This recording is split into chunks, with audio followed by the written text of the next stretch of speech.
Glad, because I'm hoping, Paul, you can explain something to me that's confused me a little bit about what exactly Eric Holder's announcement this week means, because he's talking about instructing prosecutors basically not to go after mandatory sentences for certain low-level offenders. But there is sort of skeptics of this have been pointing out that about 20 years ago in 1994, something called the safety valve was put into place that basically says the mandatory sentences aren't going to apply to certain nonviolent offenders. So I guess the question here is, what is different? Who is being protected here who was not previously protected by the safety valve? So, you know, there are these harsh mandatory minimums where people get locked up way more in the United States than almost any other country for relatively minor drug crimes or low-level selling. What the first safety valve back in the 90s said is if you meet these conditions, and there were a bunch of lines you had to cross, then a judge maybe could consider not giving you the most time. What Eric Holder is saying is, you know what, maybe we should broaden that a little so that if you're maybe a first-time offender, if you're not a member of a gang, if it's a nonviolent crime, then maybe the judge should have the discretion to sentence you to less. And prosecutors, it turns out, don't have to charge the amount that triggers the harsh sentences. So what he's saying, remarkably, because usually attorney generals talk about how tough they're going to be in crime, he's actually giving back some of his power to the judges and saying he's going to let judges decide individual cases. And it's still, though, an issue of this is not being legislatively enacted. So theoretically, the next attorney general, Democrat or Republican, can come along and say, we're not doing it this way anymore. We're going back to the old tough on crime way. It makes me think, Congressman, we're having this discussion about how more space, more political space is being created around crime issues right now. Is there space to do sort of legislatively what Eric Holder talked about this week? Do you anticipate something like that maybe happening in Congress? Well, absolutely. This is a step in the right direction, but Congress has to now complete the job. And as you indicated, you've got senators on the right, Rand Paul, Mike Lee, who have expressed support for reducing mandatory minimums, changing the sentencing disparity, giving federal judges more discretion.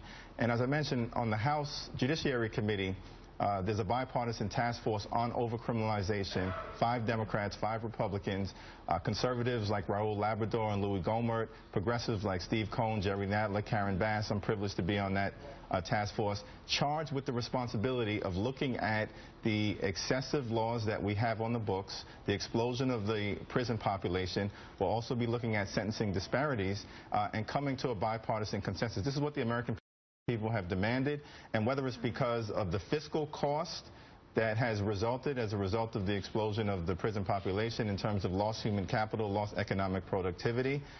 The Christian conservative right has taken an interest in this from a compassionate standpoint. You've got the libertarian strand, and of course progressives view this as bad for America. And so there really is a meaningful opportunity to do something legislatively, and hopefully this is the first step in President Obama reaching out, showing some leadership on this issue and bringing people together in a way that we really haven't seen in Washington for the last several years. And that is a theme we're going to pick up, the bipartisanship, in a subsequent segment of the show. But I want to get to one other question that comes to my mind here. Look back at 1994 when we showed Bill Clinton endorsing 3 strikes and out back in 94. This is a poll from CBS and the New York Times in September 94. What is the top issue facing the country, people were asked? Crime, #1 issue, 26%.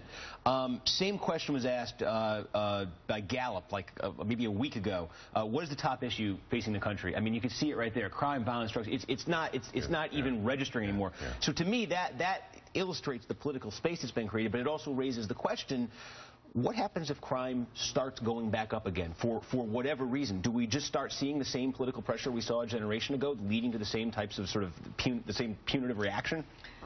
You know, I think it has to do also with demographics. I think the baby boom generation aged out of crime, and the generation that followed it was smaller. So there were smaller number of people that were prone to committing crime. So I don't think we're necessarily, the millenniums are coming online, but I don't necessarily think we're going to see the kind of violent crime. I think we have put in measures that will prevent that, and then you got to deal with the here and now. And I think now there is an opening, and I wanted to ask the congressman, will we see legislation this fall while Eric Holder is still in office?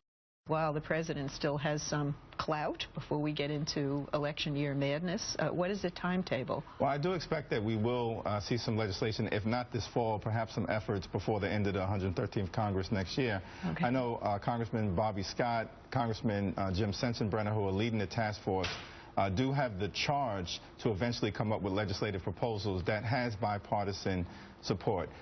And again, you know, this is also going on at the state level. Texas, Ohio, Pennsylvania, South Dakota, Georgia, New York, red states, blue states, as Eric Holder pointed out. So there really is some momentum to tackle this issue in a way that's good for America. What, Sensenbrenner, the Voting Rights Act, sentencing reform, are you sure he's still a Republican? Yeah, we're going to have to check his registration card when we get back to Washington, D.C., but we're thankful for it. Yeah.